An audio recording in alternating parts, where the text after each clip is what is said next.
गौतम बुद्ध कहते हैं, दुख से दूर रहने के लिए सबसे पहले यह जानना जरूरी है कि दुख क्या है। संसार में कोई भी ऐसा प्राणी नहीं है जिसके जीवन में दुख न हो।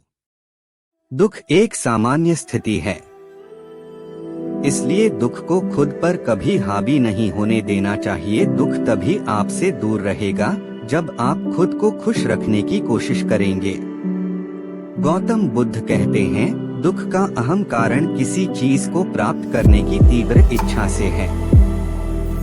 इसलिए ऐसे व्यक्ति के जीवन में दुख नहीं है जिसे किसी चीज के लिए तृष्णा या प्यास नहीं है। इसलिए किसी चीज को लेकर ज्यादा उम्मीद नहीं रखनी चाहिए। एक समय एक गांव में गौतम बुद्ध आकर शरण लिए हुए थे। काफी लंबा सफर तय करने के बाद गौतम बुद्ध थोड़ा आराम कर रहे थे, परंतु लोग इनसे अपनी समस्या का हल मांगने हमेशा पहुंचे रहते थे। ऐसे में जहां भी वह रुकते वहां लोग की लंबी कतार जमा हो जाती और उनसे अपनी समस्या बताते और बुद्ध उसका समाधान करते। उसी गांव में एक सड़क के किनारे पर एक भिखारी रहता था। वह हर रोज देखता कि लोग अपने दुख, दर्द और अपनी गंभीर से गंभीर रूपी समस्या को लेकर आते हैं, और जब वहां से वे जाते हैं तो उनका चेहरा बेहद खिलखिला रहा होता है।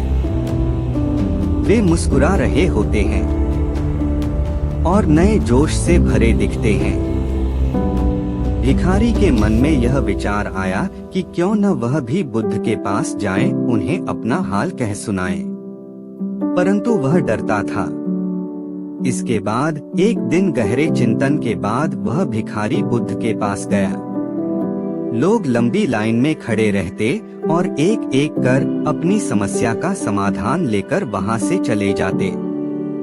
ऐसे में गौतम बुद्ध के चेहरे पर सदा मुस्कान रहती और वे हमेशा इसी तरह समस्या का हल बताते। भिखारी भी जब उनके पास पहुंचा तो उन्हें प्रणाम करता हुआ बोला, हे भगवान, इस जगह पर सारे लोग खुश व समृद्ध हैं, पर मैंने तो ऐसा कुछ नहीं किया जिससे मुझे दुख झेलना पड़ रहा है।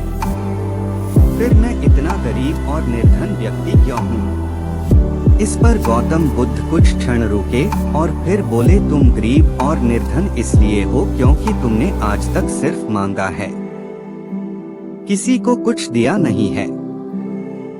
तो वहां खड़े लोग सब हैरान रह गए और सबके मन में ये सवाल उठने लगा कि यह गरीब किसी को क्या दे सकता है।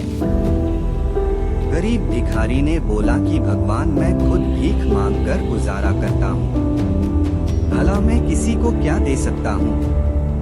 भगवान बुद्ध थोड़ी देर चुप रहे, फिर चुप्पी तोड़कर बोले कि तुम्हारे पास देने को ईश्वर ने तुम्हें बहुत कुछ दिया है, बांटने के लिए, जिसमें सबसे पहले तुम्हारे यह दो हाथ है, जिनसे तुम लोगों की मदद या सेवा के लिए इस्तेमाल कर सकते हो। तुम्हारे पास मुस्कुराहट है, जिसे देकर तुम दूसरों में नई ऊर्जा का संचार कर सकते हो। मुंह से दो मीठी बातें बोल सकते हो। ईश्वर ने जिसको यह तीन चीजें दी है, उसको कभी कोई निर्धन और दुखी नहीं कर सकता है। निर्धन होने का विचार तो सिर्फ हमारे मन में पनपता है। यह सिर्फ एक भ्रम है जिससे तुम्हें उभरना चाहिए और अपनी जिंदगी की एक नई शुरुआत करनी चाहिए। दोस्तों, एक जलते हुए दीपक से हजारों दीपक रोशन किए जा सकते हैं, फिर भी उस दीपक की रोशनी कभी कम नहीं होती। उसी तरह खुशियां बांटने से बढ़ती हैं, कम नहीं होती हैं। धन्यवाद दोस्तों। गौतम बुद्ध का यह विचार आपको अच्छा लगा हो तो ऐसे विचार सुनने के लिए इस चैनल को सब्सक्राइब करें।